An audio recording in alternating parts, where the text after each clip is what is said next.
પેલા એને બુડિયો ટેમ અને મે ભાઈ મોટો એને જદ મેલાતા ફાફરી હરું આ રેડી ટેમ આવી બાદ બુડિયો દડો ઠીક હે મારે કે ક્यों ખાધા બાદ દે કે મોટે બધે આ મે રોટી સ્વાદ તે પૂરી ખાધી અરે મીઠી હતી મેલાતા ફાફરી હરું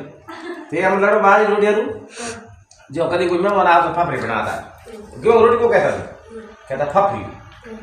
फाफड़ी कहता मतलब क्यों आटो पीसता है तो मेहमान आओ जो पीसता અને કે फाफड़ी बनाओ जो भी फाफड़ी हरू के लड़का कुत्ता लड़े जो बड़ो फाफड़ी बन दे दो थोड़ा फाफड़ी बन दे दो एंड फाफड़ी बोल तो बोल बस के हम के भूखो रोटी बना तो मां का को ना जाता हम के तो रोटी बनाने की बात है जो मां तो के करो ढकड़े मां तो हल्दी जानी पड़ी उतार एडी बड़ा तो पकड़ी पकड़ी काली पे सो बस मेरे बहन भाई लड़ता थोड़ी रोटी बन दे जकी नहीं मैं रोटी दे खड़ाया तो भाई पूर धोन दिए जगह गुण भूल गया ठीक है भगवान के घर दे रहते नहीं है तो वो बूढ़ा पे मेरी औलाद होंगे परवारी एडी वो बेनी आई जो लपन हो हां बिल्कुल